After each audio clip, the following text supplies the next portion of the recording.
اعوذ باللہ من الشیطان الرجیم بسم اللہ الرحمن الرحیم۔ ماہ رجب کے دن اللہ کی لاڈلی سورت پڑھ لو۔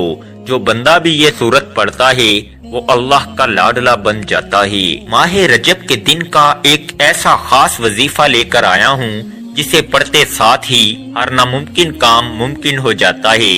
یہ بے حد آزمودہ اور بے حد طاقتور عمل ہے۔ ماہ رجب میں اس خاص وظیفے کو بتائے گئے طریقے سے پڑھا، نیا گھر مانگا، گاڑی مانگی، دولت شہرت جو بھی مانگا، رب کریم نے بیٹھے بیٹھے ہر حاجت کو پورا فرمایا۔ ماہ رجب کا مہینہ اسلامی سال کا 7واں مہینہ ہے۔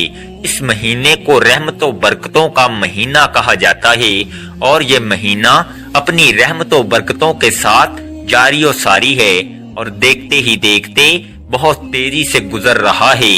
جو لوگ ابھی تک اس مہینے کو لاپرواہی میں گزار رہے ہیں ان سے میری ہاتھ جوڑ کر گزارش ہے کہ ماہ رجب کا احترام کرتے ہوئے اس خاص عمل کو بتائے گئے طریقے سے پڑھ لو۔ آپ کی تمام نحوستیں پریشانیاں گھر سے باہر نکل جائیں گی۔ یقین نہیں آتا تو بے شک آزما لو۔ آج خاص موقع ہے، اگر کوئی چاہتا ہے کہ وہ اپنی ہر ناممکن حاجات کو پورا کرا لے، اگر آپ میں سے کوئی بے گھر ہے، کرائے کے مکان پر رہتا ہے، اپنا ذاتی مکان چاہتا ہے تو ماہ رجب میں یہ خاص وظیفہ پڑھ لے۔ انشاءاللہ رب کریم غیب سے ایسی مدد کا انتظام فرمائے گا کہ آپ کو اپنا ذاتی مکان مل جائے گا۔ اگر آپ سے کرائے کی ادائیگی نہیں ہوتی تو ماہ رجب میں یہ وظیفہ پڑھ کر دیکھیں، رب کریم سے اپنا گھر بھی مانگو گے تو غیب سے آپ کے لیے اسباب پیدا ہو جائیں گے۔ جوان بیٹیوں کے ماں باپ رشتوں کی وجہ سے پریشان ہیں، لوگ آتے ہیں دیکھ کر چلے جاتے ہیں۔ بہترین رشتوں کے لیے، معقول رشتوں کے لیے یہ وظیفہ بے حد آزمودہ ہے۔ ماں باپ اپنی بیٹی کے لیے بھی پڑھ سکتے ہیں، بیٹیاں خود بھی پڑھ سکتی ہیں۔ اس کے علاوہ جس گھر میں جوان بیٹے بے روزگار بیٹھے ہیں، روزگار ملتا نہیں یا دکان پر گاہک نہیں آتے، چلتا کاروبار بند ہو رہا ہے، آپ کے کام ہوتے ہوتے رہ جاتے ہیں، کامیابیاں ہاتھوں سے نکل جاتی ہیں، کسی بھی طرح کے مسائل ہیں تو ماہ رجب کی قدر کر لو۔ یہ موقع سال میں ایک بار آتا ہے اور جو بندہ اس موقع کی قدر کر لیتا ہے، اس موقع سے رب کریم کو راضی کر لیتا ہے، یہ خاص وظیفہ پڑھ لیتا ہے، اللہ کو اللہ کے ناموں سے یاد کر لیتا ہے تو بگڑے کام سنورنا شروع ہو جاتے ہیں، ناممکن کام ممکن ہونا شروع ہو جاتے ہیں، رکاوٹیں ہٹنا شروع ہو جاتی ہیں، بندشیں ٹوٹنا شروع ہو جاتی ہیں، گھر کے حالات بہتر ہونا شروع ہو جاتے ہیں۔ آج اگر کوئی بندہ کہتا ہے کہ میری دعائیں قبول نہیں ہوتی، میری حاجتیں پوری نہیں ہوتی، میری مشکلات پریشانیاں ختم ہونے کا نام نہیں لیتی، تو آج یہ وظیفہ ایک بار پڑھ کر دیکھیے گا۔ یہ وظیفہ سال میں ایک بار پڑھا جاتا ہے اور جس گھر میں یہ وظیفہ پڑھ لیا جاتا ہے وہاں 7 نسلوں کے رزق کا انتظام ہو جاتا ہے۔ اس گھر کا بچہ بچہ اپنے اپنے نیک مقصدوں میں کامیاب ہو جاتا ہے۔ اس گھر سے تنگ دستیاں، غربت ہمیشہ کے لیے ختم ہو جاتی ہے۔ بندہ جس طرف قدم بڑھاتا ہے کامیابیاں مقدر ہو جاتی ہیں، جس چیز پر نظر ڈالتا ہے وہ آپ کی ہو جاتی ہے۔ یہ وظیفہ پڑھنے سے تقدیر کے بند تالے کھل جائیں گے، جس طرف قدم بڑھائیں کامیابیاں مقدر ہو جائیں، تو اس سے بڑھ کر اور کیا چاہتے ہو۔ تو آئیے ناظرین اب ہم جان لیتے ہیں کہ آپ نے یہ عمل کرنا کس طریقے سے ہے۔ عمل کو ذرا دھیان سے ملاحظہ فرما لیں۔ ماہ رجب کا مہینہ آپ کے پاس موجود ہے، آپ کو جب جہاں جیسے وقت مل جائے باوضو مصلی پر بیٹھ کر سب سے پہلے نبی کریم صلی اللہ علیہ وآلہ وسلم کی ذات مبارکہ پر درود پاک پڑھنا ہے۔ درود پاک آپ کوئی سا بھی پڑھ سکتے ہیں، آپ مختصر سا درود صلی اللہ علیہ وآلہ وسلم پڑھ لیں یا صلی اللہ علی محمد پڑھ لیں یا درود ابراہیمی پڑھ لیں تو سب سے بہتر ہے۔ درود ابراہیمی ایک بار ثواب کی نیت سے میرے ساتھ بھی پڑھیے گا۔ اللہم صلی علی محمد وعلی آل محمد کما صلیت علی ابراہیم وعلی آل ابراہیم انکا حمید مجید۔ اللہم بارک علی محمد